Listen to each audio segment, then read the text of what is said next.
دہلی میں اس دن بہت سردی تھی، شدید سرد ہوا چل رہی تھی۔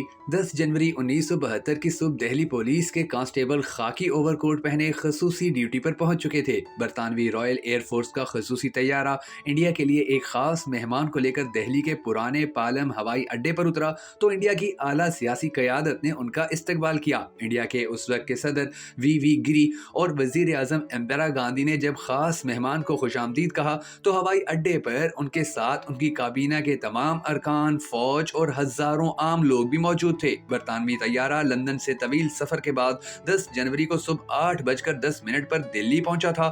مہمان خصوصی بنگلہ دیش کے بانی شیخ مجیب الرحمان تھے۔ انڈین بنگالی افسر ششانک شیکھر بنرجی اس پرواز میں ان کے ساتھ لندن سے دلی آئے تھے۔ 60 کی دہائی کے درمیان میں ڈھاکہ میں ایک انڈین سفارتکار کی حیثیت سے ان کی ملاقات شیخ مجیب الرحمان سے ہوئی۔ تاہم جنوری 1972 میں ممتا بنرجی لندن میں انڈین ہائی کمیشن میں تعینات سفارتکار تھیں۔ ممتا بنرجی کہتی ہیں کہ رائل ایئر فورس کا طیارہ لندن سے اڑان بھرنے کے بعد 2 بار رکا تھا، ایک بار قبرص میں اور دوسری بار عمان میں۔ یاد رہے کہ یہ دونوں برطانوی فضائیہ کے ہی ہوائی اڈے تھے۔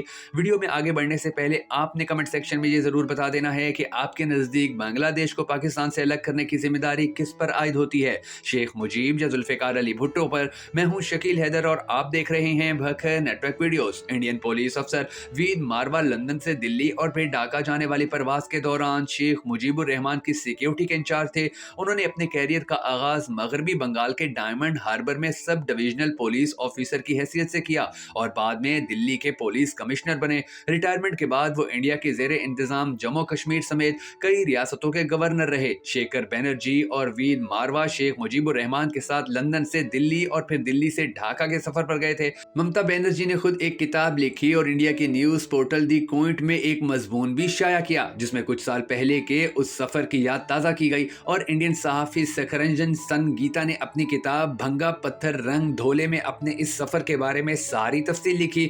بنگلہ دیش کے ایک سیاسی مورخ محی الدین احمد نے کہا، میں نے ان دونوں کے بیانات پڑھے ہیں۔ یہ دونوں شیخ مجیب الرحمان کے ساتھی کی حیثیت سے اندرا گاندھی کی ہدایت پر لندن سے براستہ دلی ڈھاکہ آئے تھے، لیکن ششانک شیکھر بنرجی کی تحریروں میں سچ کی کمی ہے۔ وہ دراصل انڈیا خفیہ ایجنسی را کے افسر تھے۔ وہ Veda Marwa Indian police service کے افسر تھے۔ مجیب الرحمان نے طیارے میں تصاویر لیں جس میں دونوں ان کے قریب بیٹھے تھے۔ بنرجی 60 کی دہائی کے درمیان میں ڈھاکہ میں انڈین سفارت خانے میں کام کر رہے تھے۔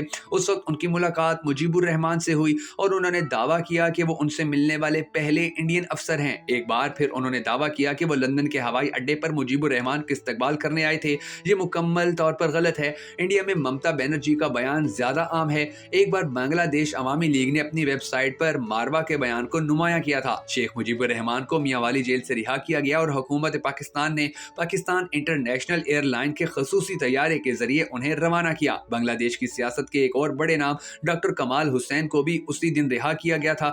ڈھاکہ کے سینئر صحافی سلیم سمد کا کہنا ہے کہ ذوالفقار علی بھٹو خود شیخ مجیب الرحمان کو رخصت کرنے کے لیے ایئرپورٹ پر موجود تھے۔ یہ بات مجھے ڈاکٹر کمال حسین نے 2004 میں کینیڈا میں بتائی تھی۔ مجیب الرحمان نے لندن میں ایک پریس کانفرنس کی جہاں انہوں نے بتایا کہ بھٹو کو میں نے ایک سے زیادہ بار خوش قسمت کہتے سنا۔ جنگ بنگلہ دیش میں بڑے پیمانے پر نقصانات کا باعث بنی تھی۔ اس بارے میں مجیب الرحمان کو علم ہی نہیں تھا۔ شاید یہی وجہ ہے کہ انہوں نے لندن میں ذوالفقار علی بھٹو کے لیے نیک خواہشات کا اظہار کیا، لیکن جب وہ ڈھاکہ واپس آئے اور ملک کے حالات کو اپنی آنکھوں سے دیکھا تو ان کا رویہ بدل گیا۔ اس دن پالم ایئرپورٹ پر شیخ مجیب الرحمان کی آمد سے متعلق نیو یارک ٹائمز میں شائع ہونے والی ایک رپورٹ میں لکھا گیا تھا کہ جب شیخ مجیب نے طیارے سے باہر ریڈ کارپٹ پر قدم رکھا تو ان پر گلاب اور گیندے کے پھولوں کی پتیاں نچھاور کی گئیں۔ انہوں نے دلی کی ٹھنڈی ہوا سے بچنے کے لیے سرمئی رنگ کا سوٹ اور بھورے رنگ کا اوور کوٹ پہن رکھا تھا۔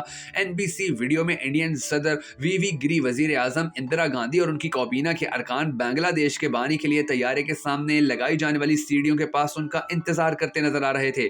10 جنوری کی شام کو کولکاتہ آکاش وانی نے ایک خصوصی خبر ویجتر نشر کی۔ جنگ آزادی کے دوران یہ پروگرام بنگلہ دیش اور مغربی بنگال کے لوگوں کو بہت عزیز ہو گیا تھا۔ یہ پروگرام پرسار انڈیا کے آرکائیو میں رکھا گیا ہے جو انڈیا کے سرکاری میڈیا اداروں آکاش وانی اور دورشن کو کنٹرول کرتی ہے۔ انڈیا نے بنگلہ دیش کے پہلے صدر اور 7.5 کروڑ بنگالیوں کے غیر متنازع رہنما شیخ مجیب الرحمان کا استقبال کیا۔ 21 بندوقوں کی سلامی دی گئی اور انڈین فوج نے بنگلہ دیش کے صدر کو گارڈ آف آنر پیش کیا۔ تقریب میں اس وقت کے انڈیا کے صدر وی گری کا بھی استقبالیہ خطاب ہوا۔ اس کے جواب میں شیخ مجیب الرحمان نے کہا کہ میں نے بنگلہ دیش جاتے ہوئے آپ کے اس عظیم ملک کے عظیم دارالحکومت میں رکنے کا فیصلہ فیصلہ کیا میں اپنے لوگوں کے سب سے پیارے دوست انڈیا کی عوام اور ہماری عظیم وزیر اعظم اندرا گاندھی کی قیادت والی حکومت کو خصوصی خراج عقیدت پیش کرنے کے لیے کم از کم اتنا ہی کر سکتا ہوں۔ بنگلہ دیش کے بانی نے کہا کہ میں آخرکار سونار بنگلہ واپس جا رہا ہوں۔ پالم ہوائی اڈے پر شیخ مجیب الرحمان کا استقبال کرنے کے بعد قریبی دہلی چھاؤنی کے پریڈ گراؤنڈ میں ان کا استقبال کیا گیا۔ آکاش وانی کے سنگ باد وچترا پروگرام کے بارے میں دیپ بندو پادھیانے کے مطابق ہزاروں لوگ وہاں جمع ہوئے۔ پریڈ گراؤنڈ میں 10 جنوری کو وزیر اعظم اندرا گاندھی کی تقریر چلائی گئی۔ اندرا گاندھی نے کہا کہ جہاں انڈیا میں ہم نے اپنے لوگوں سے 3 وعدے کیے تھے، سب سے پہلے جو پناہ گزین جہاں ہیں وہ واپس جائیں گے، دوسرا ہم مکتی باندھی اور بنگلہ دیش کے عوام کی ہر طرح سے مدد کریں گے، اور تیسری بات یہ کہ ہم شیخ صاحب کو ضرور جیل سے باہر نکالیں گے۔ ہم نے تینوں وعدوں کو پورا کیا ہے اور اب شیخ صاحب ایک بڑے چیلنج کا سامنا کرنے کے لیے اپنے خاندان اور اپنے پیارے لوگوں کے پاس واپس جا رہے ہیں۔